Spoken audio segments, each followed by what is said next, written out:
25/9/2025 తేదీన మాకు వికాస్ కుమార్ జైన్ అని ఒక ఆయన ఒక రిపోర్ట్ ఇవ్వడం జరిగింది. అదేంటంటే ఆయన హైదరాబాద్లో గోల్డ్ ఆర్నమెంట్స్ చేయించుకొని తణుకు పరిసర ప్రాంతాల్లో ఆ ఆర్నమెంట్స్ షాపులకి ఇస్తూ ఉంటాడు. ఈ క్రమంలో ఆయన 24వ తారీఖు గత నెల 24వ తారీఖు రాత్రి సికింద్రాబాద్లో గో టూర్స్ ట్రావెల్స్ అనే బస్సు ఎక్కాడు. బస్సు ఎక్కి ఆయన నిద్రపోయాడు. నిద్రపోయి 25 ఉదయం 5 గంటలకి వెస్ట్ ఇబ్రహీంపట్నం వచ్చేసరికి ఆయనకి మెలకు వచ్చి చూసుకునేసరికి ఆయన కూడా పెట్టుకున్న బంగారపు వస్తువులతో ఉన్న బ్యాగ్ కనిపించలేదు. ఆ బ్యాగ్లో ఒక వడ్డాణం, ఒక 4 గాజులు, ఒక బ్రాస్లెట్, ఒక జత ఇయర్ స్టడ్స్ ఉన్నాయి. వాటి మొత్తం వెయిట్ వచ్చి 234 గ్రాములు. మా వాల్యూ ప్రకారం 7,12,000 రూపాయలు అది. అయితే ఇవన్నీ బ్యాగ్ మిస్ అయిందని మాకు రిపోర్ట్ ఇవ్వడంతో వెంటనే మేము అక్కడికి వెళ్ళి ఆ బస్సు అంతా చూసి ఆ బస్సు డ్రైవర్ని ఎగ్జామిన్ చేయడం జరిగింది. ఎగ్జామిన్ చేస్తే మాకు అప్పుడే తెలిసిన విషయం ఏంటంటే ఒక వ్యక్తి నార్కెట్పల్లిలో దిగిపోయినట్టుగా మాకు అతను చెప్పాడు. అతను ఎవరని ఐడెంటిఫై చేయగలవా అంటే ఇదివరకు మా గో టూర్స్ ట్రావెల్స్లో పనిచేసినట్టుగా నాకు తెలిసింది. అతను మొహం చూస్తే అట్లానే ఉందని చెప్పడంతో మాకు అక్కడి నుంచి ఇన్వెస్టిగేషన్ స్టార్ట్ అయింది. సరే, అది మేము కేసు రిజిస్టర్ చేసాము.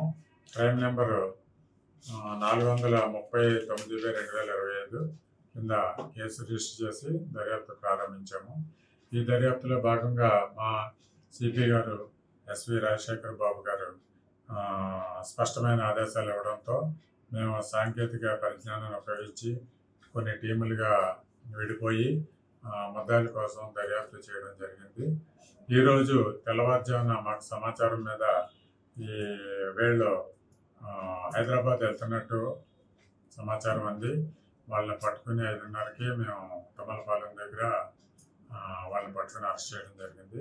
అరెస్ట్ చేసినప్పుడు వాళ్ళ దగ్గర ఉన్నటువంటి గోల్డ్ ఆర్నమెంట్స్ ఏవైతే ఉన్నాయో వడ్డాను, 4 గాజులు, ఒక బ్రాస్లెట్, ఒక పెయిర్ ఆఫ్ ఇయర్ స్టడ్స్ మేము సీజ్ చేయడం జరిగింది. ఈ నేరంలో వాళ్ళు చెప్పిన దాన్ని బట్టి వాళ్ళు ముందుగా ప్లాన్ చేసుకొని 4 ముద్దాయిలు కలిసి ఈ అఫెన్స్ చేశారు. వాళ్ళ 4 కూడా ఒక కార్ని ఉపయోగించారు. స్విఫ్ట్ డిజైర్ కార్ని ఉపయోగించి ముందుగా అక్కడ సికింద్రాబాద్ చేరుకునే వాళ్ళు. అక్కడ ఈ వికాస్ కుమార్ జైన్ ఎక్కిన తర్వాత ఈ 4లోనూ ఒకరిద్దరు ఆ బస్సు ఎక్కడం జరిగింది. ఆ బస్సు ఎక్కిన తర్వాత ఆ బస్సు కొంత దూరం చౌటప్పులు వచ్చిన తర్వాత ఇంకొక వ్యక్తి ఎక్కాడు. 3 ఎక్కారు. ఎక్కి వెస్ట్ ఇబ్రహీంపట్నం వచ్చిన తర్వాత ఈ లోపల 3 కూడా ఆ బ్యాగ్ తీసుకోవడం, వెస్ట్ ఇబ్రహీంపట్నం దగ్గర బస్సు దిగిపోవడం జరిగింది. బంగారపు బ్యాగ్ తీసుకుని దిగిపోవడం జరిగింది. ఈ రకంగా మేము ఈ కేసును ఛేదించి బంగారం రికవర్ చేసాం. ఆ బ్యాగ్లో ఒక 10,000 రూపాయల క్యాష్ కూడా ఉండింది. ఆ 10,000 రూపాయల క్యాష్ 4 ఖర్చు పెట్టేయడం జరిగింది. తెలుగులో ఫాస్టెస్ట్ న్యూస్ ఇప్పుడు కొత్త అవతారంలో 5 సెకండ్లోనే పూర్తి వార్తా సమాచారం మీ చేతిలో. సోషల్ మీడియా ట్రెండ్స్ మీ కళ్ళ ముందుకే live TV and voice search ఆప్షన్స్తో ఇప్పుడే డౌన్లోడ్ చేయండి. యాప్ లింక్ డిస్క్రిప్షన్లో ఉంది.